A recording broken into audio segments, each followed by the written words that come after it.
Solène was 26 years old, working double shifts at a hotel she could barely afford to stay in, when she made the kind of choice that most people talk about but never actually make. It was a Tuesday evening in late October, and the wind off Lake Michigan had teeth.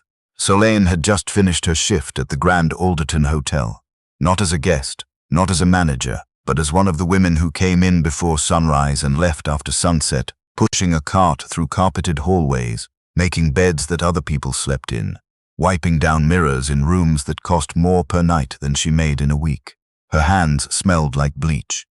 Her lower back ached in that deep, grinding way it always did after a full day. She pulled her coat tighter and walked toward the bus stop on Wacker Drive. That was when she saw the woman. She was sitting on a bench near the corner, not moving, not looking at her phone, not waiting for anything in particular.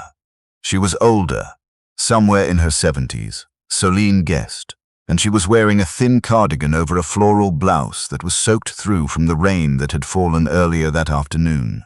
Her shoes were the kind with wide, flat soles that older women wore for comfort, and one of them had mud caked along the heel. A small purse sat open on her lap.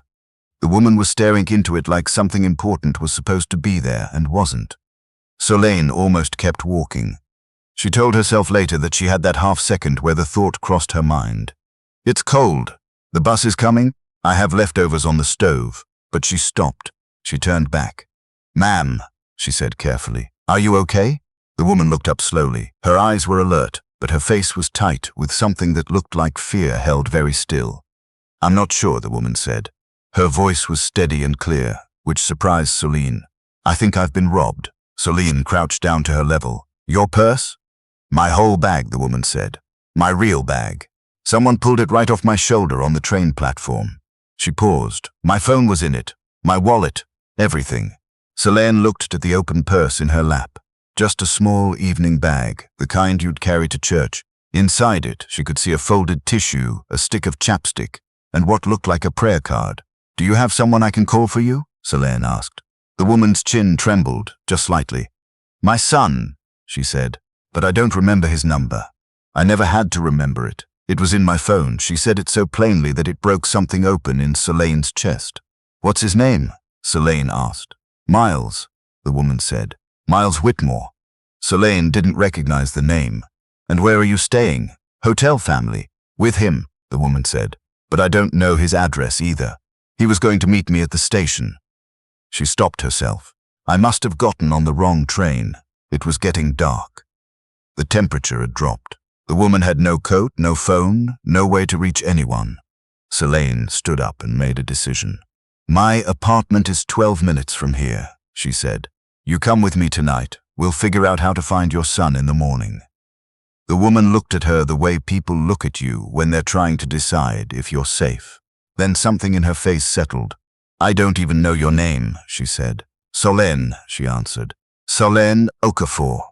"I'm Mama Vet," the woman said. "Short for Yvette. But everyone calls me Mama Vet." Solène offered her hand and Mama Vet took it, and they walked together to the bus stop. Solène's apartment was on the 3rd floor of a building in Pilsen that had been promising to fix the elevator since March. She apologized for the stairs. Mama Vet waved her off and held the railing and made it up without complaint, though Solène could hear her breathing change on the 2nd landing. Inside, the apartment was small but warm. One bedroom, a kitchen that was really just a counter with appliances, a couch that Solène had carried up those stairs herself 2 years ago. "Sit," Solène said. "Please." She went to the closet and pulled out a thick cardigan that had belonged to her own grandmother. She brought it to Mama Vet without making a speech about it, just handed it over, and Mama Vet put it on without protest. Solène heated up the rice and stew she'd made Sunday night. She set 2 bowls on the table. They ate mostly in quiet, the way people sometimes do when there's too much to say and neither person knows where to start. After a while, Mama Vet put down her spoon. "You work at a hotel?" she asked, noticing the logo on Solène's lanyard still hanging around her neck. "Housekeeping," Solène said. "Grand Alderton, downtown." Mama Vet nodded slowly. "That's hard work." "It is," Solène said simply. "You from Chicago?" "Lagos originally," Solène said. "Came here when I was 16 with my mother. She passed 4 years ago." She said it the way she always said it, matter-of-factly, because the alternative was falling apart in front of a stranger. After that, it was just me. Mama Vet was quiet for a moment. "I'm sorry," she said, and she meant it in a way that Solène could feel. "I studied hospitality management," Solène continued. "Finished my degree 3 years ago. But jobs in management are," she paused. "They don't come easy. Not for everyone." Mama Vet looked at her. "So you keep cleaning, I keep cleaning," Solène said. They cleared the dishes together. Solène gave Mama Vet the bedroom and slept on the couch with a blanket pulled up to her chin. Before she fell asleep, she stared at the ceiling and thought about the woman in the next room, where she'd come from, who Miles was, whether he was scared right now, wherever he was. She had no idea that she was right. Across town, in a high-rise apartment on the 42nd floor with floor-to-ceiling windows and a view of the lake that people paid very good money to look at, a man named Miles Whitmore was not sleeping. He was standing at those windows with his phone in his hand, calling the same number for the 3rd time in an hour. It rang 4 times, then a recording, then silence. Miles was 38 years old. He had built his company, Whitmore Logistics, a supply chain consulting firm, from a single client and a rented desk in a WeWork space to something that now employed over 300 people across 4 cities. His name appeared in business publications. People flew in to meet with him. He was the kind of man that other men described as having made it, but standing there in his apartment at 10:30 at night, he was just a son who couldn't find his mother. She had called him that morning from the train station in Indianapolis. "I'm on my way, baby." Her voice had been bright, a little proud. She'd insisted on making the trip herself, refused the car service he'd offered, told him she wasn't so old that she needed to be chauffeured around. He'd laughed and said okay. He told her he'd meet her at Union Station at 4. 4 o'clock had come and gone, then 5, then 6. He'd gone to the station and stood near the arrivals board until a security guard politely asked if he needed help. He'd filed a report. He'd called his cousin, his aunt, 2 family friends. No one had heard from her. He had her photo on his phone, her most recent one from Easter, her in a yellow dress standing in front of his aunt's house, smiling wide. He had sent it to everyone he could think of. He sat on the edge of his bed and pressed his palms to his eyes. She was out there somewhere, in a city she didn't know well, with no phone, no money, in October. "She's tough," he said out loud to no one. "She raised you alone. She's tougher than you." But he didn't sleep. The next morning, Solène woke before the sun. Old habit, she made coffee, enough for 2, and knocked gently on the bedroom door. "Come in," Mama Vet said. She was already sitting up, the cardigan still around her shoulders, the prayer card from her little purse held in both hands. "Good morning," Solène said, setting the coffee on the nightstand. "Good morning, baby." Mama Vet looked at her with clear eyes. "You didn't have to do all this. You're not the first person to say that to me," Solène said quietly. "But I don't know how else to be." Mama Vette smiled at that in a way that looked like recognition. After breakfast, Solène sat with her, and they thought through it together. The name Miles Whitmore was specific enough. Solène searched on her phone. It didn't take long. There were articles, a profile in a Chicago business magazine, a LinkedIn page, a company website with a contact form. Solène turned the phone so Mama Vet could see the photo on the screen. Mama Vet's hand went to her mouth. "That's him," she whispered. "That's my boy." Her eyes filled. She pressed her lips together and blinked hard, the way people do when they've been holding something in for too long, and the sight of one familiar face breaks the seal. "Okay," Solène said softly. "Then we know how to find him."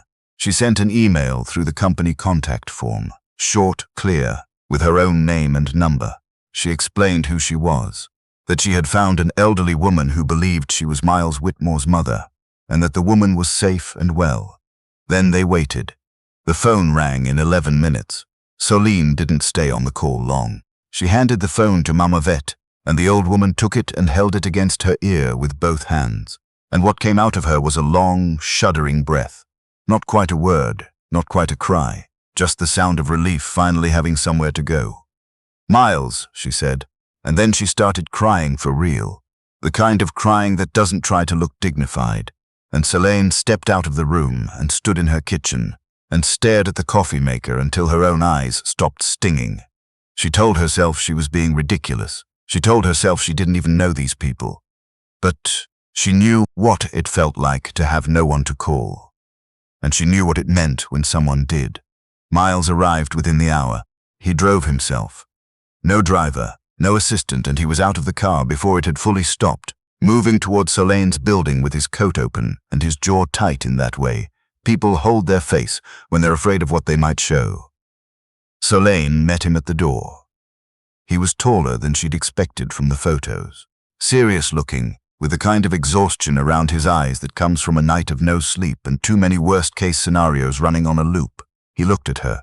"You're Solène?" he said. "Yes," she said. He took a breath. "She's okay?" "She's okay," Solène said. "Come in." He followed her up the stairs. At the apartment door, he paused for just a second, his hand on the frame, and then he pushed it open. Mama Vet was sitting on the couch. She had her cardigan on and her hands folded in her lap, and she was watching the door. Miles crossed the room in 4 steps. He didn't say anything for a long time. He just held her. His mother reached up and put both hands on the back of his head the way mothers do. The way that says, "You're here, you're real, I can feel you." And the big serious man in the expensive coat let out a sound that was almost too private to witness. Solène stayed near the kitchen. After a long moment, Miles pulled back and looked at his mother's face like he was taking inventory. "Are you hurt?" he asked. "I'm fine," Mama Vet said firmly. "Solène fed me and let me sleep in her bed." She looked at Solène across the room. "She gave me her grandmother's sweater." Miles turned and looked at Solène. She felt the weight of his attention in a way she hadn't expected. "I don't know how to thank you," he said. "You don't have to," Solène said. "I'm just glad she's okay." He looked at her for a moment longer than felt casual. Then he looked back at his mother. "Okay," he said quietly. "Let's get you home." Mama Vete stood, and then she stopped. She looked at Solène with an expression that was warm and careful and entirely certain. "Come with us," she said. Solène blinked. "Ma'am? Come with us," Mama Vet said again. "Have lunch with us. Let my son feed you something that isn't leftover rice." She paused.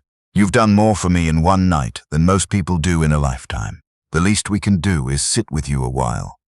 Solène looked at Miles. He gave her a small, genuine smile, the first real one she'd seen from him.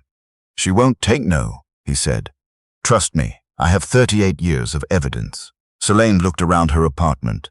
She thought about the stack of job applications sitting on her table. Hospitality management position she'd been sending out for 8 months without a single callback.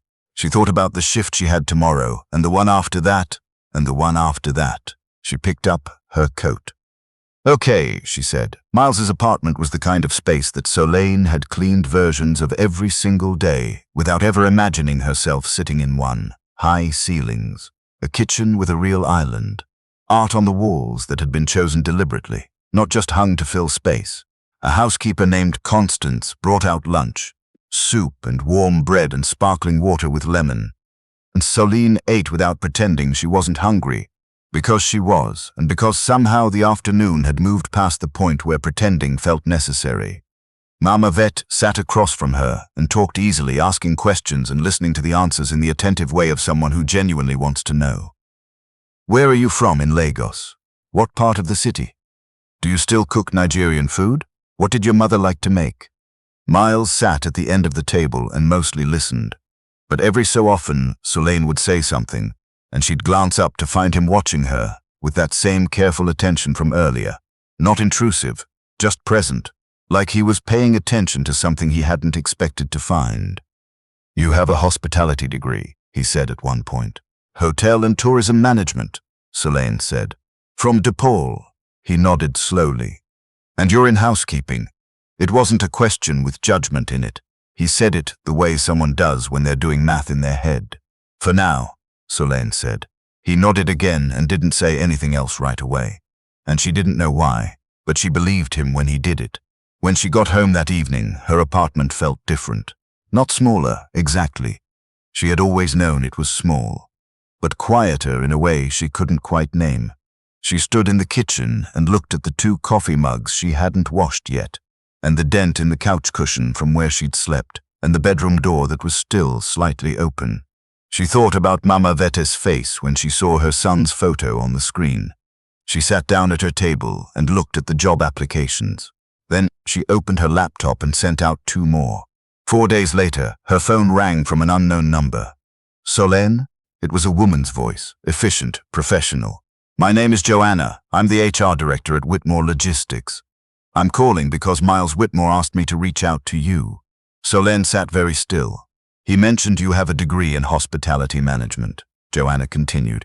We're building out our client experience division. We handle logistics for several major hotel chains, and we've been looking for someone to lead the hospitality vertical. He thought you might be a strong fit. Solène looked at the wall for a moment. I work in housekeeping, she said carefully. I know, Joanna said. Mr. Whitmore mentioned that as well. A pause. He also mentioned that you found his mother in the street in the cold and took her home and kept her safe through the night. He said that kind of judgment and care isn't something you train for. Another pause. Would you be open to coming in for a conversation? Solène closed her eyes. Yes, she said. I would. The interview was on a Wednesday.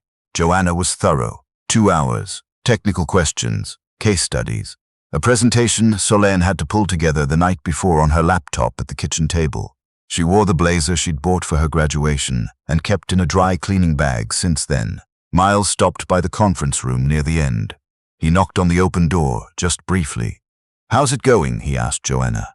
Very well, Joanna said. He looked at Solène. You good? I'm good, she said. He gave her the same small, real smile from before. Okay. Then he left. Solène got the offer the following Monday. She gave 2 weeks' notice at the Grand Alderton.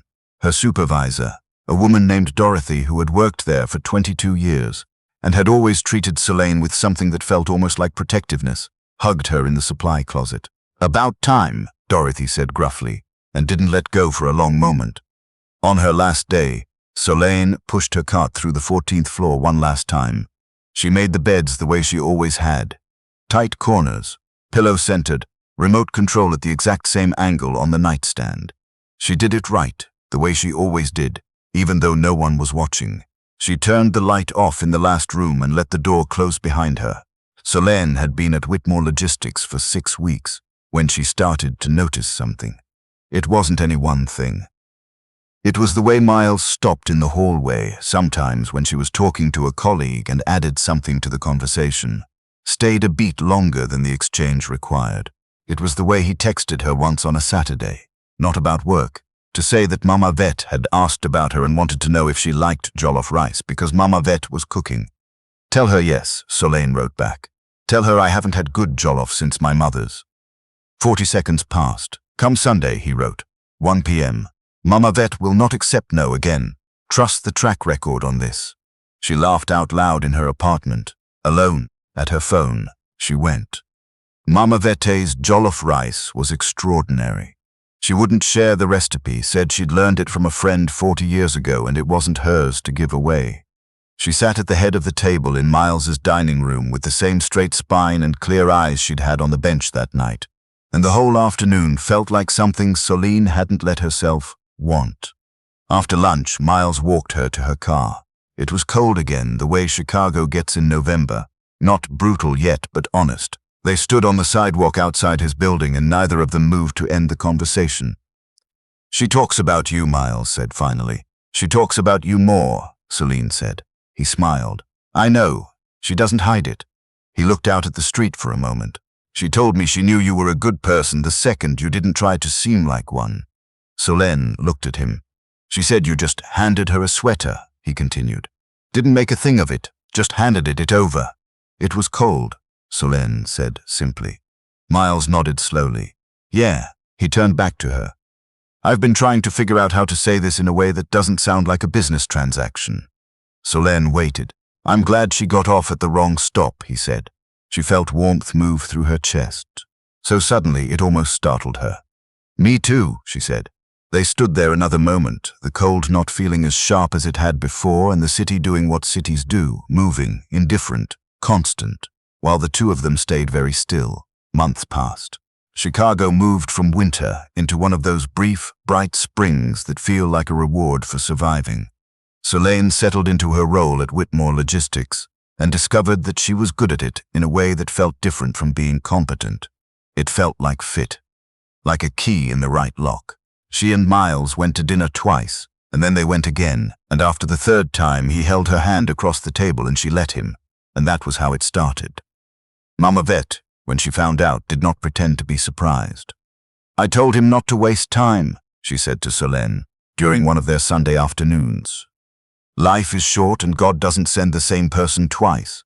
Solène thought about a bench on Wacker Drive, a thin cardigan, a woman staring into a purse that held almost nothing. "No," she said quietly, "I don't think he does." Mama Veta reached over and patted her hand once, firmly, the way she did when a thing was settled. And maybe it was. Maybe it had been settled since that Tuesday evening in October, in the cold, when a young woman with tired hands and a bus to catch chose to stop, turn around, and ask a stranger if she was okay. Not because she expected anything. Not because anyone was watching. But because it was the right thing to do, and she had always known the difference.